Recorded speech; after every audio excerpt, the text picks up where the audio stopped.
Are people afraid of you, Beth? Uh-huh. Who's afraid of you, Beth? John. Your brother. And what is your brother, why is your brother afraid of you? Because I hurt him so much. Mm-hmm. Okay. And what, at nighttime, what do your parents do to your door? Lock it shut. Why do they lock it shut? Because they don't want me to hurt John. Right. And they're kind of afraid of hurting John? Of you hurting John? Mm-hmm. Okay. Are they afraid that you might hurt them? Yep. Would you, Beth? Mm-hmm. When would you do it? Nighttime. Okay. Why would you do nighttime? Because I don't like them seeing me do it. But they can feel me do it. Mm-hmm. And what would you do to him, Beth? Stab him. Okay. What would you stab him with? A knife.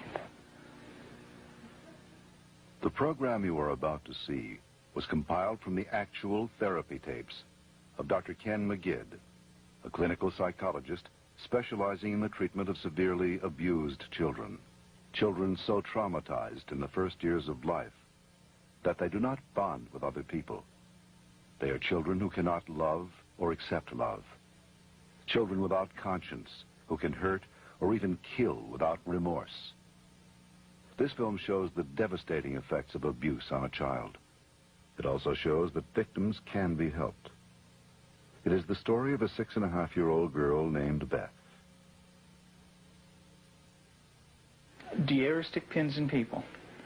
Mm-hmm. Who? My brother. Okay. Do you do it a little bit or a lot? A lot. Okay. And what are you trying to do to your brother? Kill him. Why do you want your brother to die? Because I was hurt so bad, and I don't want to be around people. Okay. Who else would you like to stick pins into? Mommy and Daddy. What would you like to have happen to them? Die. Jesus couldn't have lived to save Israel, yet he chose to die to save the world. Tim is the minister of a small Methodist church in the South. He and his wife Julie have been married for 12 years. Unable to have children of their own, they decided to adopt. In February of 1984, they received a call from the Department of Social Services telling them they had 2 children available for adoption. They were told that Beth, 19 months old, and her brother Jonathan, 7 months old, were normal and healthy. We did not need children to make our lives complete. We felt secure in ourselves and secure in our relationship, but we wanted to share that with somebody else, and we felt like we had a lot to pass on to a child, and that was what we really wanted to do. And when the phone call came, it was like, at last it's here. It seemed like a miracle. It had happened so quick. We'd heard of couples having to wait 5, 10 years on a child, and here we had 2 young children. It was like the answer to our dream. Their dream became a nightmare when they realized that Beth and Jonathan had severe emotional problems. We had the kids with us, Beth and her younger brother John, for probably a couple of months until we began to learn something about their background and their past. And when we learned it, some things seemed to fall in place about her behavior and John's behavior. From several sources, we discovered that they didn't have enough food to eat. That perhaps even Beth went all day maybe with just a box of Kick cereal. John himself was found in a bassinet with little patches of urine all over it and a dirty diaper and a couple of bottles at his feet that had curdled milk, and the back of his head was completely flat. The front of his head had bulged out, and at 7 months he couldn't raise his head, couldn't roll over. He was just had no stimulation, and we think perhaps that had happened to Beth, and it wasn't very long until she began showing some signs of perhaps even some abuse. There was a nightmare that she had, and the nightmare was about a man who was falling on her and hurting her with a part of himself. Tell me about your birth father. What was that nightmare like? When he touched my vagina Okay. until it bled, hurt it a lot until it bled, and wouldn't feed me a lot. He'd hit on me, wouldn't be very nice to me. How old were you? 1. And in your nightmare, what happens? I get real scared. Where are you in the nightmare? What happens in the dream? I'm in the house, upstairs. And then what happens, Beth? When he comes upstairs and hurts. How do you feel when you talk about this? Scared. Like, Where's your birth father? What's he doing? he's right there, and there's his hand. His hand's right there. Where? Right there. You can't hardly see it because it's green. What's it touching? My vagina. And what is your birth father doing? Hurting it. Your face looks sad. Can you tell me about that? It's crying because there's dots of the tears. Beth had endured severe neglect and abuse as a child. Her birth mother died when she was 1. Because of these early childhood experiences, Beth never developed a sense of conscience, love, or trust for anyone. The early sexual abuse by her birth father would cause her to exhibit inappropriate sexual behavior, especially toward her brother. Does your brother have private parts?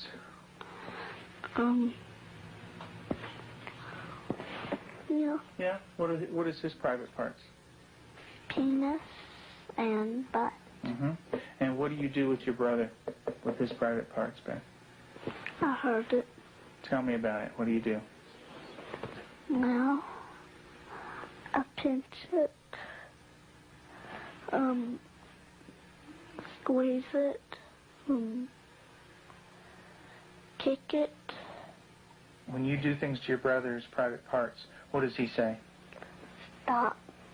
Okay, tell me that. Well, he says stop, but I don't stop. Do you hurt him? A lot. Okay. And would you like to do that to other boys? When I caught her with Jonathan one morning, she was molesting him. He was crying and his pants were down, and I said, Beth, what's happening? And she said, I pulled his penis and put my finger up his anus. And I said, didn't he say to stop? And she said, yeah, he did. And I said, did you? And she said, no. Have you ever rubbed your private parts? Do you do it a lot? A lot. How much do you do that? Not every single day, and that's until I did it every single day until it got real bad and messed up, and I had to go to the doctor, and I did not like it. What do you mean by real bad? Well, it looked real raw, got all kinds of boo-boos on it, germs, a lot of stuff from my hand. And it bled? She started to masturbate at inappropriate times. I remember one time, specifically, when we were at the hospital waiting for Tim to come out. He was there visiting. And Beth and John were in the back seat, and I turned around, and she had her legs spread and was masturbating in a public parking lot. And I had tried to explain to her numerous times before that that's private area. You don't do it in public places.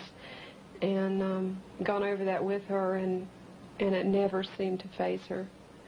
And Julie, how often would your daughter masturbate? daily, constantly. Do you have animals, Beth? 4 of them. Can you tell me their names? Clyde, Shuggy, Darcy, and Annie. And Daddy said a day ago that there was a stray cat who did not have a home, so Daddy was taking care of it and took it to the vet when he had his flight to go. And what do you do to the animals, Beth? Stick them with pins. Do you stick them a little bit or a lot? A lot. What are you trying to do to the animals, Beth? Kill them. What do they do when you stick them with the pins? Well, Annie cries. She's a dog. She got baby birds down out of the nest, and we thought maybe she was just curious. So we explained that she could hurt them, put them back, and went through a whole sitting down and talking to her about the problem of it. And the next day we went out to check the baby birds, and they were on the ground dead with their necks broken. Let's talk about what happened once when you were smaller, when you found some baby birds in a tree. What did you do then? I took them out. Mm-hmm. And what did Mom say to you? That the mother will not come back if somebody touches her baby. Mm-hmm. Are the baby birds kind of small? Can you describe them for me? Well, they don't have their eyes open, but they can hear me, and they look up. Are they kind of helpless? Little baby birds? Can they fly? No. Can they run away?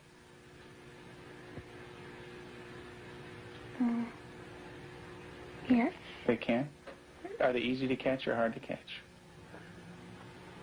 Hard. Yeah. Well, it's hard to remember. With the baby birds, what did you do? Took them out of the tree. And what did you do with them? Played around too rough.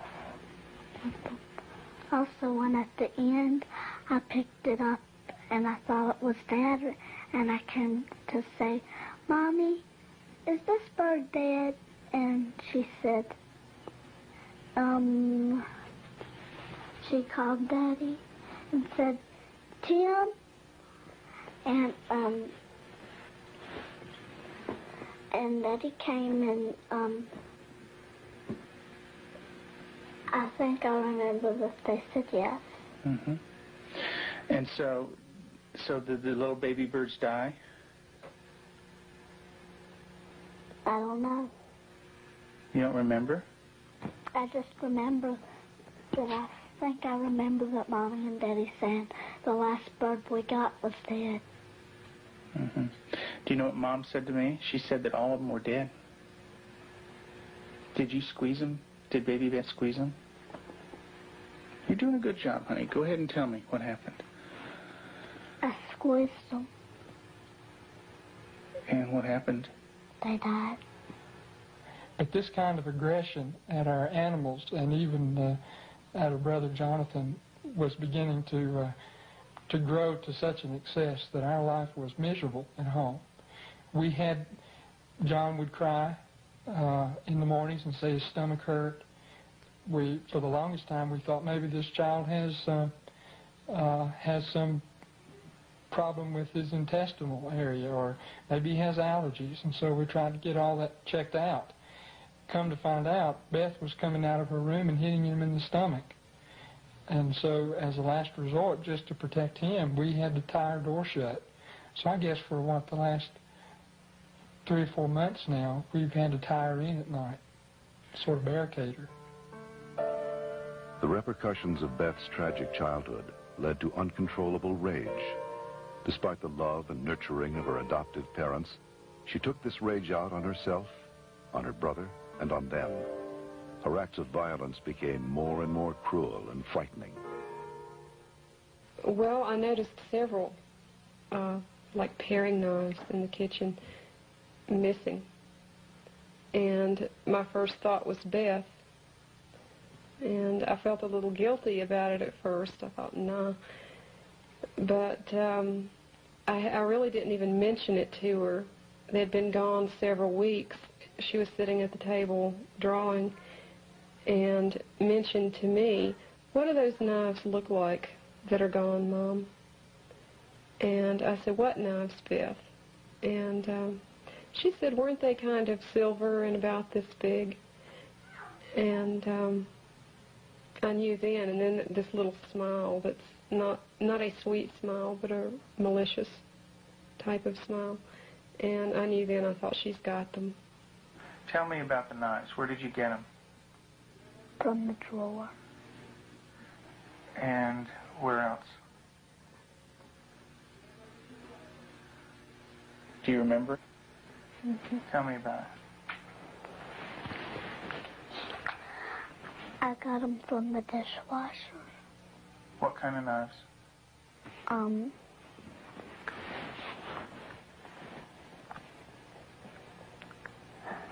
Big sharp ones. And what do you want to do with those knives? Kill John and Mommy with them, and Daddy.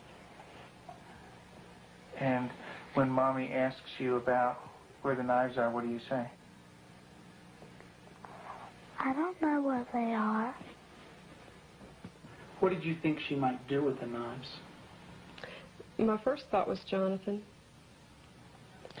And the reason we thought that was that she had, by this time, she had tried to kill John on several occasions and openly admitted that.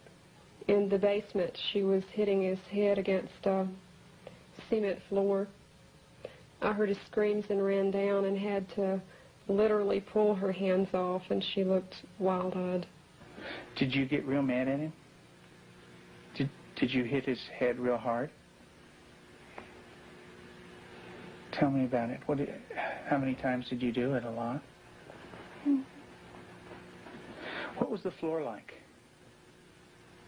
Cement. And what happened to your brother? Tell me about it. His head hurt real bad, but his chin, he had to have stitches in it. Could you stop? Use your words, Beth. No. Okay. What was your brother doing when you were doing this? Playing with the toys. Okay. Was he asking you to stop when you were doing it? What was he saying? He was saying, "Beth, stop." And what did you do? I didn't stop. I just kept on hurting him. What were you thinking when you were doing that? Thinking of killing him. How did you stop? What made you stop? When I heard Peter walking across the kitchen. Mm-hmm. It made me stop because I thought Mommy and Daddy would come. Okay. Did Mommy come? What did she do? She sent me to my room. Okay.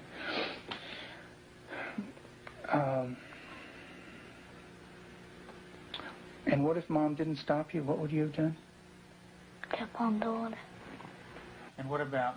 After evaluating the extent of Beth's psychological problems, Dr. McGid felt that for the well-being of the family, Beth needed to be temporarily separated from them. In April of 1989, her parents brought her to a special home with an expert at raising children with early attachment disorders, especially children who are dangerous to themselves and others. I have children that have killed numerous times. Cold-blooded family members, neighbor children killed them. And they can do it. Makes my blood run cold just thinking about 9 years old.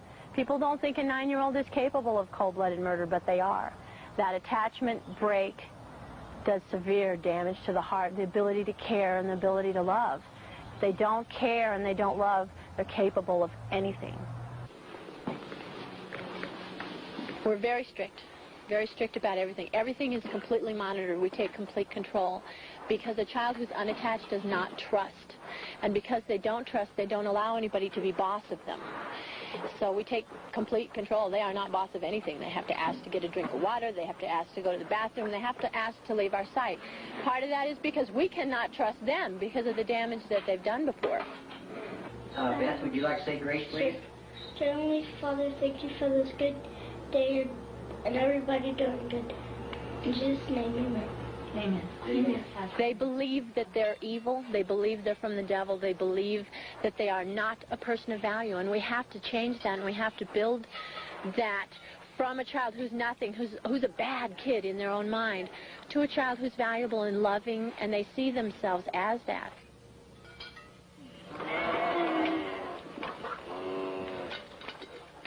You don't have to bite this. When they do a chore well, we can say, you did a good job, you're a good worker.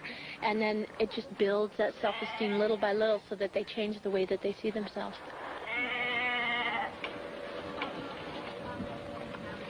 Several months into treatment in this controlled environment, Beth had made progress, and her therapist decided to loosen some of the controls. Anybody wants some more? I can. Beth continued to show signs of improvement. She began to develop a sense of right and wrong. She seemed to respond to affection, was more outgoing. Gosh, you don't have to like She went to public school, made friends at the local church, and even sang in the choir. And you're going to go into Sunday school again this morning? Yeah. Get stickers. Maybe you could put one on your nose.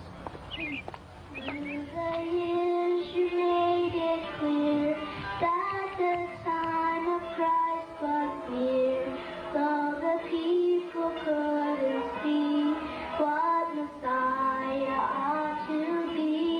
So your word contained a plan they just could not understand. That's Elijah. Mm-hmm. Yeah, it's a beard. See his beard. There's his nose, and that's his... Oh, I see. Yeah, see his beard is kind of flowing in the wind and everything. Elijah taken up into heaven, the fiery chariot. Huh? Well, that's Elisha. That's the other prophet that took Elijah's place. And he was left, and there's Elijah, you know. And he learned about sheep, and the Lord is my shepherd. Mm-hmm. March 3rd, you just got that yesterday, huh?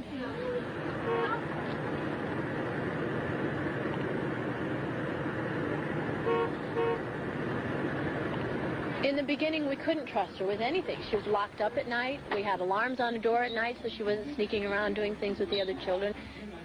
We don't worry about that anymore. There's no alarm on her door at night now. She sleeps in the same room with my own daughter, and I trust her that much. She brushes the dogs, and I trust her that much. Because she has earned that trust. She's learned it. She has a heart, and she has a love inside, and she feels bad when she does something now. In the past, because she didn't have a conscience, she didn't feel anything when she did something bad. There was just no feeling there.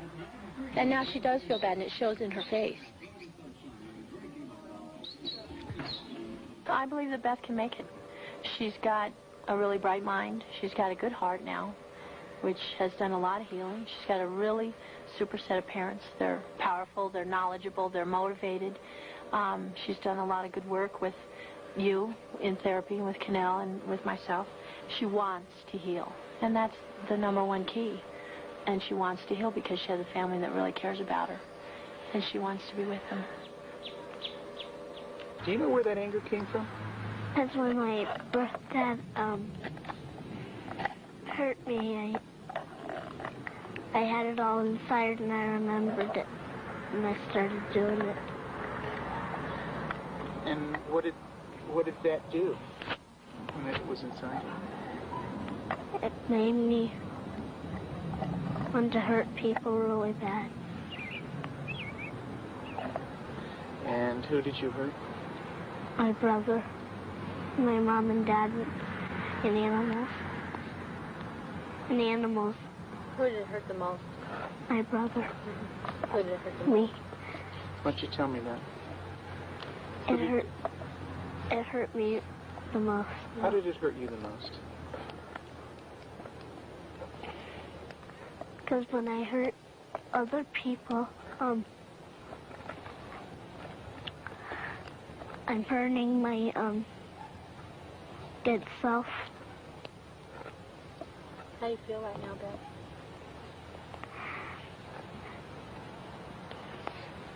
Sad. It's kind of tough to talk about, isn't it? Yeah. It is. Beth gave her last interview for this film in December of 1989. Although she had made progress, she would still need extensive therapy. Not all abused children are as deeply scarred as Beth, but all abused children suffer a profound hurt for the rest of their lives. The road to recovery is long and hard for the abused child. There are more than 1 million new victims of child abuse in America every year.